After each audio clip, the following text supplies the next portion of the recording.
Hello, Guy Glidden. This is one of 3 videos being provided to start the course Contemporary Philosophic Views of Education. This one is all about some things you should consider before buying the book. And the other 2, which are also going to be available with links, are on an overview of the course. It's the Let's Get Started video, and it talks about course concepts. The third is all about an overview of assignments for the class. Now, all 3 of these are going to be available as links to screencasts.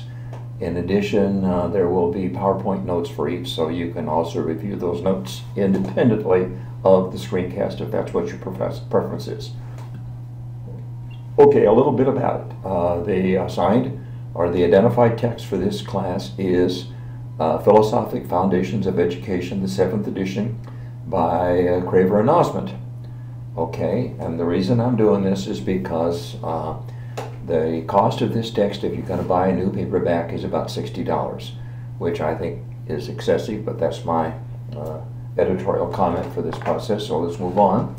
So, but I think you should consider this before you look at this, because one can complete this course without actually buying a text. So what's in this text? Well, basically this is a resource tool, in other words, a reference tool. By that I mean that we are not going to follow this chapter by chapter through the course. This is going to have readings that you may or may not use, and in this particular case, this text has chapters on schools of thought and philosophy. The chapters' headings are identified on this slide. You can see what they are. In addition, there's an introductory chapter that talks about reading materials. That isn't particularly a great work of art, so this is the topic of the text. Now, what's the advantage in general terms of buying the text? Well, each chapter provides a brief summary of a different school of thought, and this would be a really helpful resource if this is a new area of reading for you. So if you looked at some of those concepts, and you can see the listing here, and those are all really new ideas to you, this would provide a summary of each of those schools of thought in a nice, helpful chapter. So that's kind of nice to have if you are looking at it in that way. And also, although all of the information that you can find in the text could also be found on the internet, you can use the textbook in settings where you can't get access to the internet. So sometimes that's helpful to people. And then finally, texts are nice security blankets, and I mean that in the nicest way. Remember, I'm an experienced graduate student as well, so I do know the process. What are the advantages? Well, the book is pretty limited in scope in this way. There are many, many schools of thought in philosophical terms that are not included in this, including a number that we will want to look at. So you're going to be using the internet anyway to be looking at some topics that are not even listed in the textbook. So that's one process. Secondly, the text is not a sufficient source for the completion of course assignments. In other words, you're going to need some other resources even if you buy the text and have the text available in order to complete some of these assignments. And finally, and this is something we get a lot of complaints about, this is not a book you will probably want to keep and use after completing this course. Now, some of our courses, the text is a resource tool that you would want to work with. So if you're going to be a building principal, many of the texts used in that program of study are resource tools you will want on your shelf anyway. Same with some of our programs. That's not going to be the case probably in terms of the concept of this textbook right here. I said the text is not sufficient for completing assignments, and this will tell you a little bit about this, and it's all about the matter of what we call primary versus secondary sources. Now, you're going to have access to primary source materials to complete course assignments, and primary sources must be first-person accounts that are credible.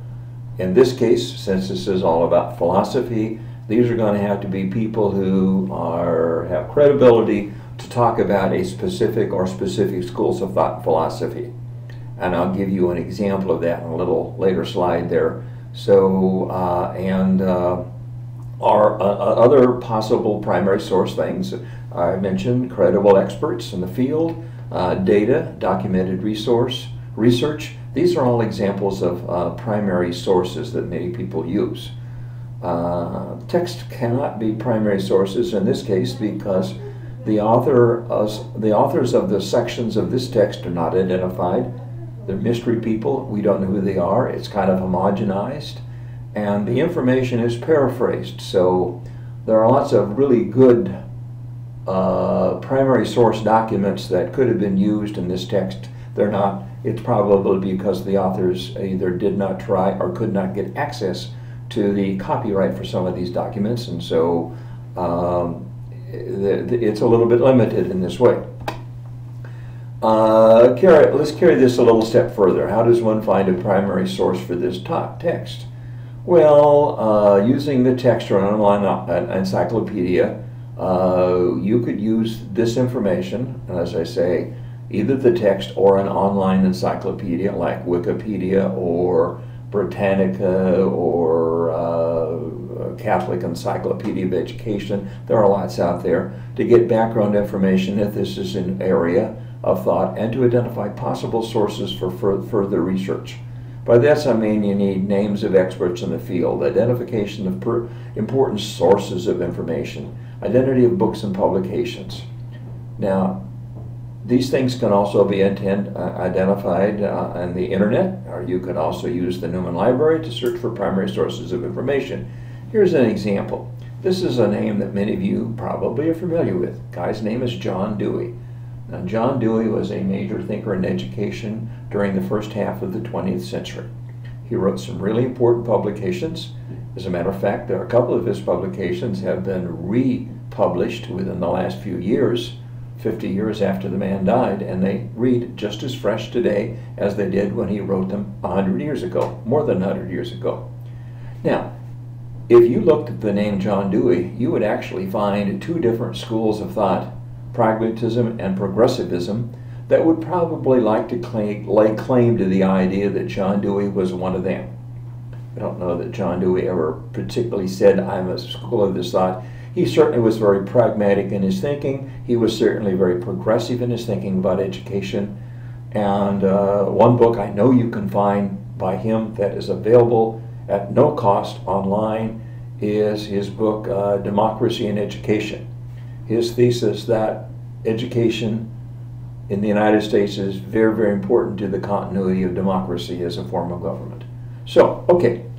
John Dewey if you found something by John Dewey, that's going to be a primary source. No questions asked, particularly if you're writing on the area of pragmatism or progressivism or you're comparing ideas.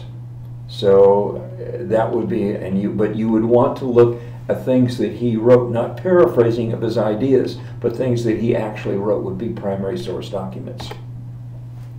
A little bit about writing expectations for the class. I'll conclude this just a little bit here. For each assignment in the class, you're going to find a specific rubric that's paired with that assignment. So you're going to want to read the rubrics at the beginning of the class to find out exactly what we're going to look for. Project rubrics are currently loaded and available in Moodle. You can submit in two ways. There is a submission window in Moodle that's easy there, and many of you used before. It's a handy dandy tool. You can also, if that's not convenient to you, simply send an email message to Guy Glidden, and you have my address there, and you can do an email attachment. Either is acceptable. I'm not going to turn it down either way. I just want to get your material so I can do my part of giving you feedback, which is the important part of the role of the instructor in this class, in my opinion. Format, you will be hearing lots of discussion in our graduate program about the American APA format, or American Psychological Association format. It's a primary format for publishing documents that is very important, particularly in science and education and research-related areas of study. I'm not going to hold your feet to the fire in using precise APA format, but there are a couple things that you should know that are very important. And probably the most important thing is make sure that you're consistent in your format, and make sure that you provide complete information, particularly in forms of creating a bibliography of cited sources for components of your written work. So when we say bibliography, that's a list of here's a publication that I either quoted or I got ideas from, and you're going to, for each of those cases, you're going to give me enough linking information. In other words, name of the publication, name of the author, dates of the publication, and also it's important if you find it on the internet, an internet link to locate the publication. That's very important in our society because we are very big on the idea of giving credit to people for intellectual ideas, and this is one way to do that.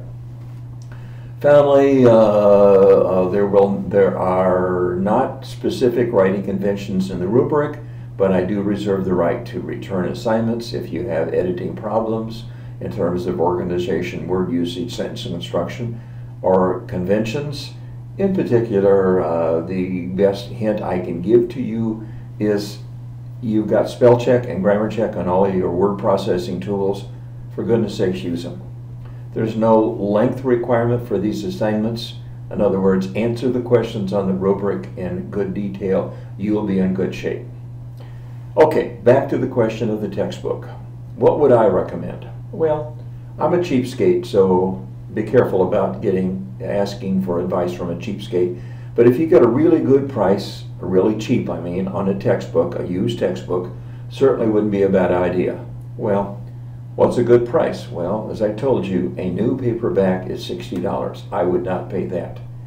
If somebody offered me a book for a used book, any edition of the text, doesn't have to be the 7th, 5th, 6th, or 7th edition of this textbook, for less than $10, I'd probably buy it from them just to have the tool available for comparison of ideas.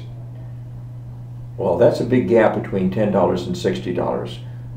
Where would you cut the line in terms of what you could get the text for and whether you would buy it? I'll leave that up to you, but I certainly wouldn't pay very much because there are lots of other ways to get this done. Okay, enough for that. Look for the other videos.